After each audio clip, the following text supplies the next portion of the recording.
ನಮಸ್ಕಾರ. ಪ್ರತಿಯೊಬ್ಬರ ದೇಹಕ್ಕೂ ಅದ್ರದ್ದೇ ಆದ ಒಂದು ಸೀಕ್ರೆಟ್ ಕೋಡ್ ಬುಕ್ ಇರುತ್ತೆ ಗೊತ್ತಾ? ಅದೇ ನಮ್ಮ ಡಿಎನ್ಎ. ಇವತ್ತು ನಾವು ನಮ್ಮ ಜೆನೆಟಿಕ್ ಬ್ಲೂ ಪ್ರಿಂಟ್ ಅಂದ್ರೆ ನಮ್ಮ ವಂಶವಾಹಿ ನಕ್ಷೆಯ ಬಗ್ಗೆ ಮಾತಾಡೋಣ. ಹಾಗೆ ಕ್ಯಾರಿಯರ್ ಸ್ಕ್ರೀನಿಂಗ್ ಅನ್ನೋದು ಯಾಕಿಷ್ಟು ಮುಖ್ಯ ಅನ್ನೋದನ್ನು ತಿಳ್ಕೊಳ್ಳೋಣ. ಹಾಗಾದ್ರೆ ನಮ್ಮ ಡಿಎನ್ಎಯಲ್ಲಿ ನಿಜವಾಗ್ಲೂ ಏನೆಲ್ಲಾ ರಹಸ್ಯ ಅಡಗಿದೆ ಅಂದ್ರೆ ಇದು ಸುಮ್ನೆ ನಮ್ಮ ಕಣ್ಣು ಕೂದಲು ಹೇಗಿರ್ಬೇಕು ಅಂತ ಹೇಳೋದಷ್ಟೇ ಅಲ್ಲ, ಅದಕ್ಕಿಂತ ತುಂಬಾನೇ ಹೆಚ್ಚಿದೆ. ಈ ಜೆನೆಟಿಕ್ ಕೋಡ್ ಇದೆಯಲ್ವಾ, ಇದು ನಮ್ಮ ಹಿರಿಯರಿಂದ ಬಂದಿರೋ ಕಥೆಗಳನ್ನ ಮತ್ತೆ ನಾವು ನಮ್ಮ ಮುಂದಿನ ಪೀಳಿಗೆಗೆ ಏನನ್ನ ಕೊಡಬಹುದು ಅನ್ನೋ ಸುಳಿವುಗಳನ್ನ ಕೂಡ ಹಿಡಿದಿಟ್ಟಿರುತ್ತೆ.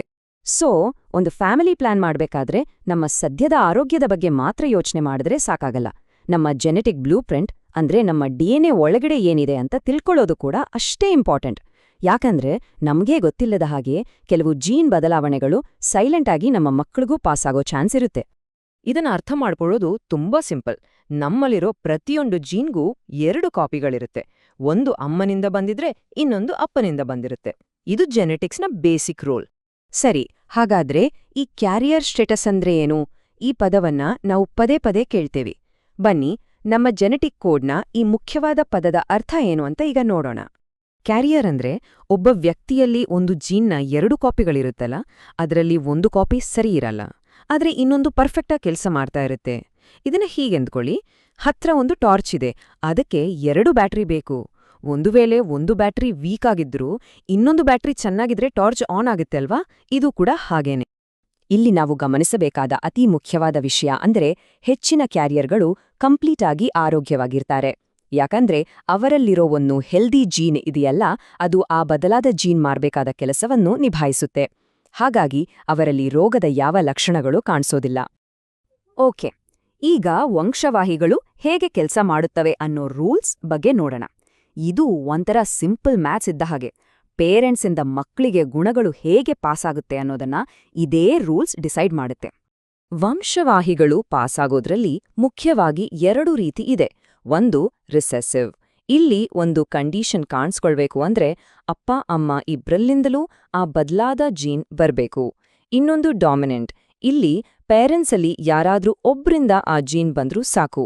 ಸರಿ, ಇವೆರಡು ಹೇಗೆ ಕೆಲಸ ಮಾಡುತ್ತೆ ಅಂತ ಈಗ ನೋಡೋಣ. ಈಗ ರೆಸೆಸಿವ್ ಕಂಡೀಷನ್ಸ್, ಉದಾಹರಣೆಗೆ ಥ್ಯಾಲಸೀಮಿಯಾ, ಇದ್ರಲ್ಲಿ ಏನಾಗುತ್ತೆ ನೋಡೋಣ. ಒಂದು ವೇಳೆ ಅಪ್ಪ ಅಮ್ಮ ಇಬ್ರೂ ಕ್ಯಾರಿಯರ್ ಆಗಿದ್ರೆ ಪ್ರತಿ ಪ್ರೆಗ್ನೆನ್ಸಿಯಲ್ಲೂ 25% ಚಾನ್ಸ್ ಮಗುವಿಗೆ ಆ ಕಂಡೀಷನ್ ಬರೋದಕ್ಕಿರುತ್ತೆ. ಅಂದ್ರೆ 4ರಲ್ಲಿ 1 ಚಾನ್ಸ್. ಇನ್ನು 50% ಚಾನ್ಸ್ ಮಗು ಪೇರೆಂಟ್ಸ್ ತರಾನೇ ಹೆಲ್ದಿ ಕ್ಯಾರಿಯರ್ ಆಗೋದಿಕ್ಕಿರುತ್ತೆ. ಉಳಿದ 25% ಚಾನ್ಸಲ್ಲಿ ಮಗುವಿಗ ಆ ಬದಲಾದ ಜೀನ್ ಬರೋದೇ ಇಲ್ಲ, ಕಂಪ್ಲೀಟ್ ನಾರ್ಮಲ್. ಆದ್ರೆ ಡಾಮಿನೆಂಟ್ ಕಂಡೀಷನ್ ಲೆಕ್ಕಾಚಾರ ಪೂರ್ತಿ ಬೇರೆ. ಇಲ್ಲಿ ಪೇರೆಂಟ್ಸಲ್ಲಿ ಒಬ್ರಿಗೆ ಆ ಜೀನ್ ಇದ್ರೂ ಸಾಕು. ಪ್ರತಿ ಪ್ರೆಗ್ನೆನ್ಸಿಯಲ್ಲೂ 50-50 ಚಾನ್ಸ್ ಇರುತ್ತೆ.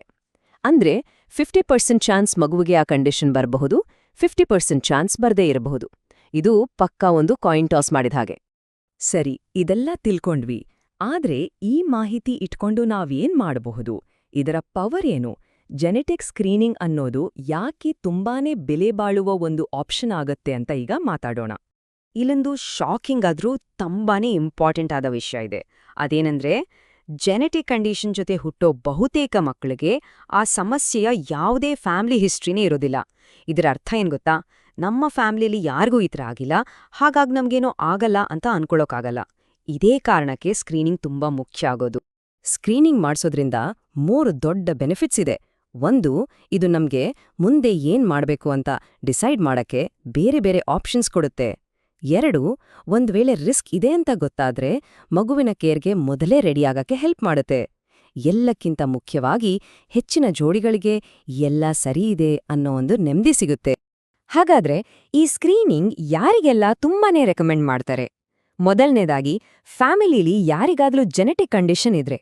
ಎರಡನೇದಾಗಿ, ಕೆಲವು ಜನಾಂಗಗಳಲ್ಲಿ ಕೆಲವು ತೊಂದರೆಗಳು ಹೆಚ್ಚಾಗಿ ಕಾಣಿಸ್ಕೊಳತ್ತೆ ಅಂತವರಿಗೆ. ಮತ್ತೆ ರಕ್ತ ಸಂಬಂಧದಲ್ಲಿ ಮದುವೆಯಾಗಿದ್ರೆ ಅವ್ರಿಗೂ ಸ್ಕ್ರೀನಿಂಗ್ ಮಾಡಿಸೋದು ಒಳ್ಳೇದು. ಓಕೆ, ಈಗ ನಮಗೆ ಸಾಕಷ್ಟು ಮಾಹಿತಿ ಸಿಕ್ಕಿದೆ. What next? ಈ ಜ್ಞಾನವನ್ನ ಇಟ್ಕೊಂಡು ನಾವು ಮುಂದೆ ಯಾವ ರೀತಿ ಹೆಜ್ಜೆ ಇಡಬಹುದು ಅಂತ ಈಗ ನೋಡೋಣ. ನಾವು ಮಾತಾಡಿದ 3 ಇಂಪಾರ್ಟೆಂಟ್ ಪದಗಳನ್ನ ಒಂದು ಸಣ್ಣ ರೀಕ್ಯಾಪ್ ಮಾಡ್ಕೊಳ್ಳೋಣ. ಕ್ಯಾರಿಯರ್ ಅಂದರೆ ಆರೋಗ್ಯವಾಗಿದ್ದು ರೋಗದ ಲಕ್ಷಣಗಳು ಇರುವುದಿಲ್ಲ. ರೆಸೆಸಿವ್ ಕಂಡೀಷನ್ ಬರ್ಬೇಕಂದ್ರೆ ಇಬ್ರು ಪೇರೆಂಟ್ಸ್ ಕ್ಯಾರಿಯರ್ ಆಗಿರ್ಬೇಕು. ಆದ್ರೆ ಡಾಮಿನೆಂಟ್ ಕಂಡೀಷನ್ಗೆ ಒಬ್ಬ ಪೇರೆಂಟ್ ಹತ್ರ ಆ ಜೀನ್ ಇದ್ರೂ ಸಾಕು.